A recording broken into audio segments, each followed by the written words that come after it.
જય શ્રી કૃષ્ણ। 84 વૈષ્ણવોની વાર્તામાં વાર્તા છે 68મી અને વૈષ્ણવ પણ 68માં જનાર્દન દાસ ચોપરા। તો આ જનાર્દન દાસ ચોપરા છે એ ક્ષત્રિય છે અને એમની વાર્તા કહીએ છીએ। એક સમય શ્રી મહાપ્રભુજી શ્રી ગિરિરાજ ઉપર શ્રીજી દ્વાર પધાર્યા હતા અને ત્યાંથી પોતે ગોકુલ આવ્યા અને ત્યારે જનાર્દન દાસ છે એ પણ શ્રી ગોકુલ આવેલા હતા અને જ્યારે તેમણે શ્રી મહાપ્રભુજીના દર્શન કર્યા ત્યારે તેમને શ્રી મહાપ્રભુજીની અંદર સાક્ષાત ઈશ્વરના દર્શન શ્રી થયા અને એને એવો ભાસ થયો કે આપ શ્રી મહાપ્રભુજી તો સાક્ષાત ઈશ્વર છે, પૂર્ણ બ્રહ્મ પરમાત્મા છે। એટલે જનાર્દન દાસે વિનંતી કરી કે કૃપાનાથ મને શરણે લો। પોતે આજ્ઞા કરી કે જાઓ તમે સ્નાન કરી આવો। એટલે જનાર્દન દાસ છે સ્નાન કરી આવ્યા અને સ્નાન કરીને આવ્યા પછી વિનંતી કરી કે મહારાજ મને નામ મંત્ર આપો।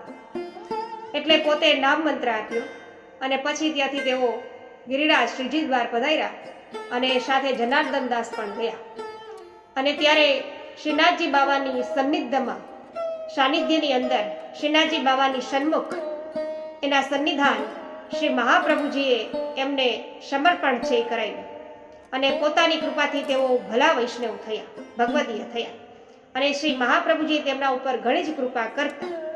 તેથી આ જનાર્દન દાસ છે શ્રી મહાપ્રભુજીના સેવક, પરમ કૃપા પાત્ર, ભગવદીય અને અનન્ય વૈષ્ણવ થયા। તો વૈષ્ણવો આ કૃપાનો માર્ગ છે, પુષ્ટિ માર્ગ। એટલે કૃપા એ જ આ માર્ગ છે એમાં મુખ્ય છે। આપણા માર્ગની અંદર કૃપા છે એ મુખ્ય છે। કૃપા દ્રષ્ટિ કરી શ્રી મહાપ્રભુજી એટલે જનાર્દન દાસના સગળાય મનોરથ છે એ સિદ્ધ થયા અને કારણ છે કે પ્રભુ છે એના દર્શન થવા, પ્રભુના દર્શન થવા એ તો ખરેખર જો પ્રભુની કૃપા હોય, ઠાકોરજીની કૃપા હોય તો થાય, આપણા સાધનથી ના થાય। આપણે કોઈ પણ પ્રયત્ન કરીએ તો આપણને દર્શન ન થાય, કૃપાથી થાય। આપણે પ્રભુના દર્શન કર્યા તો માનવું કે કૃપાને આપણા પર થઈ, ઠાકોરજીની પ્રભુની ઈચ્છા હતી આપણને દર્શન કરાવવાની એટલે આપને દર્શન થયા। એ કૃપા સાધ્ય છે, સાધન સાધ્ય નથી।